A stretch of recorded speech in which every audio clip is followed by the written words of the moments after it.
Alright everybody, so Square Enix, I'm annoyed here. Let's go all the way back to the Tomb Raider reboot. Excellent game, but it didn't sell enough according to Square Enix. Didn't sell enough. Bear in mind, at the time it sold around 3.5 million copies, and everyone was like, but those are good numbers. You see, that game cost $100 million to make, which doesn't surprise me. But the interesting part is that the marketing budget was over $100 million. That's right, a game with name recognition worldwide, like Tomb Raider, had a ridiculous marketing budget. It was literally advertised everywhere. It was on bus stops, on the sides of buses, train stations, everywhere. And it was ridiculous.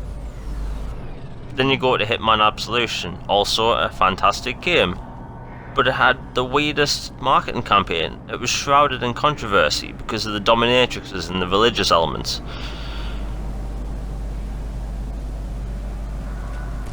Then you go back to the start of this gen. Square Enix had no faith apparently that these consoles would take off like they did, and thankfully they were wrong.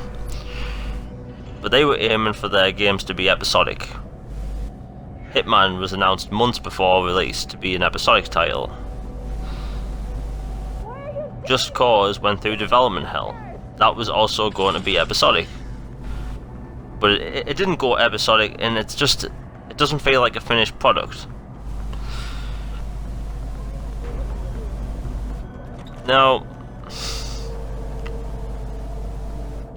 Rise of the Tomb Raider could have been episodic if it wasn't for Microsoft stepping in, and that game is superb.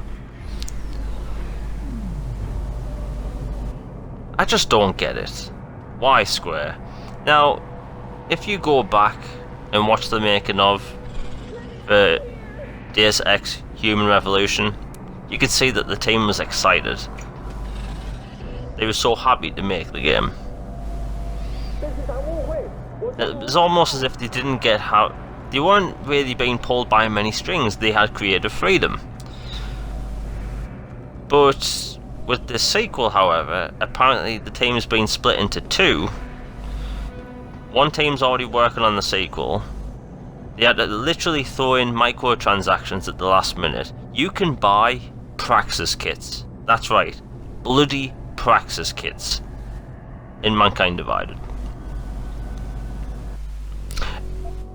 And they've went the worst way possible with the DLC. So if you get pre-order bonuses, like, let's say weapon attachments or weapons, or, certain costumes, those are not just single-use items for in-game. Those are single-use items attached to a single save. So that means when you start a new game, those items will not be there. It's ridiculous. The treatment of their Western games and studios is egregious at best, and it's frankly terrible what they're doing. And then you look at things like Final Fantasy 15, which has been in development for like 11 years, been started, stopped and restarted again multiple times. It had an event that had announced the date of the game, which probably cost millions. It has an anime series. There was a CGI film released recently. The marketing for that game must be... I can't even imagine how much it's cost to make that game, and the marketing included. So while their Japanese games don't get this weird treatment, their Western studios and games get this nasty treatment, where they have to put microtransactions in last minute or make them episodic. Square Enix, people are getting ridiculously sick of this stuff, and Jim Sterling did a fantastic video on this recently, and I'll put that in the description below. Like, Square, stop treating your Western studios like crap, because it's getting obvious, and as a fan base we won't put up with it. Until next time, I'm out. Like and subscribe. Have a good one.